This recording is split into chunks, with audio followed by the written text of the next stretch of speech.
atin po ba ang Panginoon? Amen. Amen. Yeah. Amen. So, yan. Yan po. So, meron ako, nabasa ko to sa isa pong pinag-aaral namin sa NLB. Sabi doon, the simplest way to show your faith is when you say, thank you, God.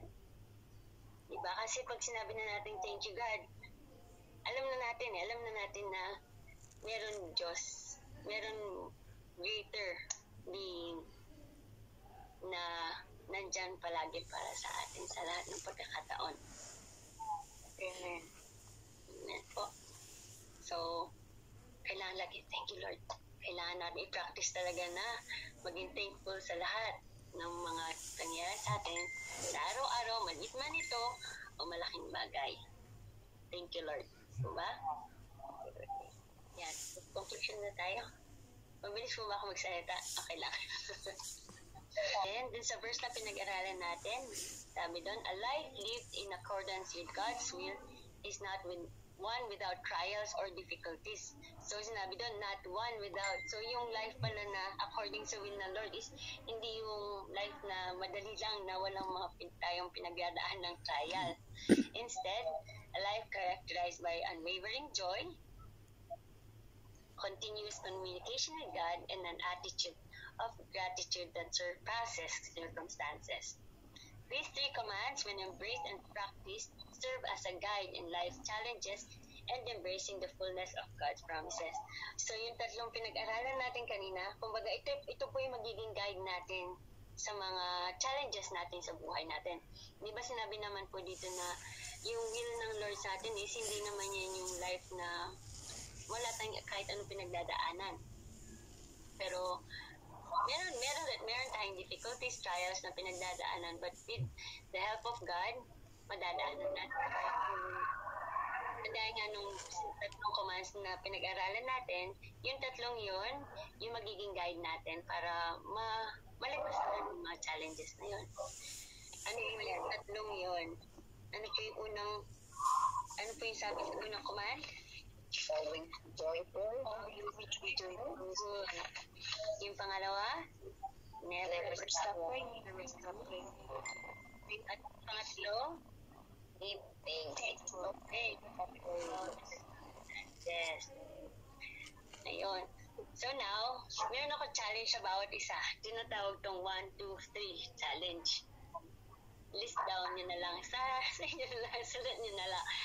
List down one thought that's threatening to steal your joy. Kasi minsan, di ba, ang kaaway, ang minsang pinaka-source ng na pagkuha ng joy natin, isa isip natin, di ba? So, sulat natin, mag-list down tayo ng thought na yon na kung ano man siya tayo yung nag-steal ng joy nyo, and then list down 2 things that you will pray for, and then list down 3 things you are grateful for. So, ginawa po natin gagawin ito ngayon.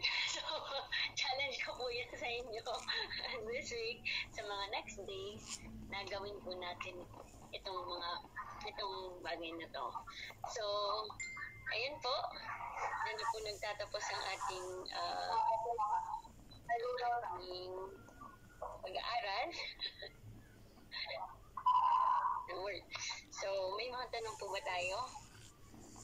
Conclusion, we should always be thankful and joyful. And meron po nagsasalita. May narinig ako. Yes po, naka-unmute kasi sila eh. Ay, akala ko meron pong meron pong gusto magsalita.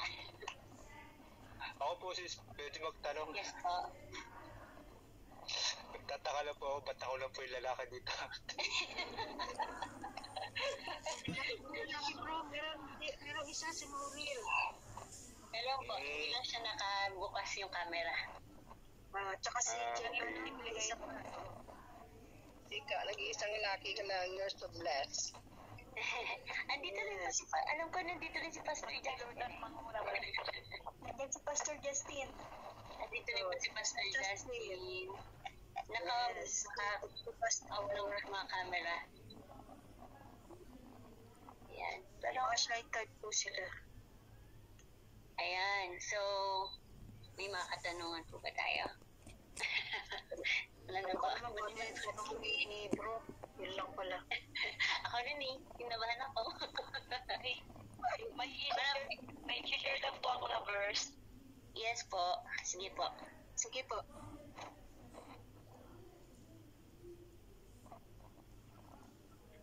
Sino po dito yung nakakaintindi ng waray-waray? Ako sis. Hello. Ikaw? Yes. Ano, okay po. I-translate nyo na lang po sa Tagalog.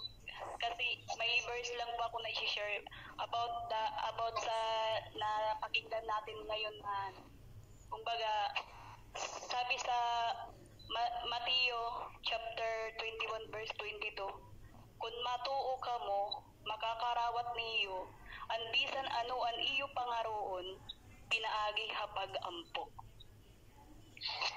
Amen. Kung pumasampalataya daw po tayo, kung ano man ang hinihingi natin sa Panginoon through faith, matatanggap po natin lahat. Pinaagi hapag ampo.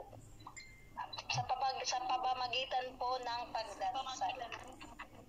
Pagdadasal with faith po yun. Kasi parang pag mag-pray ka without faith, di ba, hindi po natin matatanggap. Ang sabi po doon sa salita, pag yung humingi ka sa Diyos at by faith, asahan mong natanggap mo na yun. Dagdag ko lang po yun. Yun lang po yung verse na natutunan ko po. Kasi Matthew na yung sis, nakalimutan ko. sa Matthew verse 21, sa Matthew chapter 21 verse 22. Okay, Matthew. Po yung verse na dala-dala ko, hindi ko yun nakakalimutan kahit saan ako magpunta. Amen. Sabi sa Matthew 21:22, ano mang hingin ninyo sa panalangin ay tatanggapin ninyo kung naniniwala kayo. Lord. Amen. Amen. 21:22. Kaya maniwala tayo. Amen.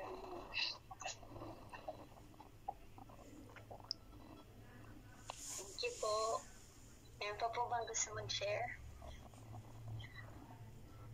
Ako po, sis. Yes po. Una sa lahat, papasalamat ako kasi natawag na naman ako ni Lord eh. Kasi meron akong sinasalihan sa group kasi medyo busy na din ako masyadong nakaka-attend. Anong schedule ko. Kaya nagpapasalamat ako kay Lord kasi lagi niya akong ginagabayan. Kasi yung Panginoon natin, mababait naman yan. Pasalamat ka sa Panginoon. Yung mga hinihiling natin kahit hindi natin hinihiling sa Kanya at pinoprovide niya. Kaya sabi natin niya, nakalimutan ko yung anong verse niya na sabi niya, anong chapter, God will provide. Sabi niya. Kaya kung may pagsubok man tayo, pasalamat tayo kasi may pagsubok tayo, may problema tayo, nalulutas siya, nandiyan lang si Lord, tago lang si Lord. Pasalamat rin tayo kahit may problema, nandiyan lahat yan eh. Pasalamat palagi tayo sa Panginoon. Kahit lahat ng mga pagsubok na dumadating sa buhay natin, lalo na yung mga, usually mga kababayan natin sa mga kadamat, may depressed na, stress na. Siyempre, yung mga ganun tao kasi hindi na nila nakikilala yung si Lord eh. Hindi nila nakikilala si Lord. Kaya kung makikilala mo si Lord, isipin mo, pag may dumating na problema sa'yo, tapos magugulat ka na lang eh, kinabukasan okay na eh. Ano yun? Pag hindi mo pa hinihiling ko Lord, binibigay na agad. Siya na ilulot, ginagawa niya na ng paraan ni Lord yan. Kaya huwag tayong susugot yung kahit palagi tayo sa pamilya natin. Ako, danas ko yan. Dati hindi ko kakilala si Lord. Ako, grabe. Sabi ko, yung pumunta ako dito yung bago pumutok yung pandemic sa Kuwait. Sabi ko, talagang depressed ako noon. Sa Mabula ako eh. First timer ako nung nabutan kami na doctor to. Grabe. 3 months kami walang work. But praise God, yung employer namin sobrang bait kasi binibigyan kami ng allowance. Sabi sabi ko sa sarili ko, uwi na ako eh. Sabi ko, talagang depressed na ako. Kung mayroong sila sa akin na sa Word of God, yung mga nakilala ko mga kababayan natin, ako na-realize na di pala ganun si Lord. Hindi ko kasi masyado kalala si Lord natin.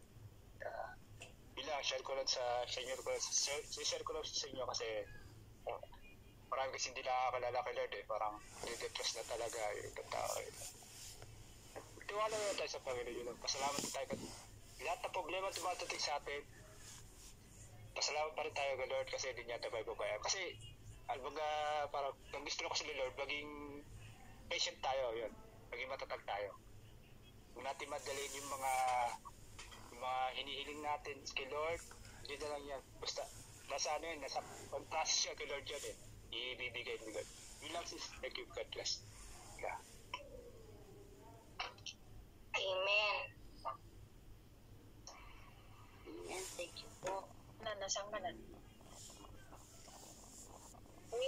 Magaganda po mensahe na pinag-nasabi, the power of the thankful heart. So, napakaganda po nun, no? Lagi po nating tatanggap natin nag-aaral ngayong gabi. Always be joyful, no matter the situation, choose joy. Lagi nating piling maging masaya kaysa mag-aaral. Mga kayong itinat niya, never stop praying. So, kahit anong mangyari, sa simula pa lang ng araw natin, pagkagising natin, mag-pray na po tayo kay Lord. Butan sa kanya ng guidance, mga natin tayo, sa lahat ng gagawin. Kumbaga, maging part na ng buhay natin na pwede tayong mag-pray sa bawat gagawin natin para makontra natin kung ano man yung mga bad moods na minsan kahit na yung pagkaharap natin yung mga amo natin, di ba pag-pray natin, Lord, sana maging maganda yung mood ng amo ko ngayon, wala akong maging problema, para happy lahat, di ba? So yun nga, yung pangatlo, give thanks in all circumstances. So, minsan kasi yung mga problema natin, yan yung mga nagiging blessing sa buhay natin, di ba?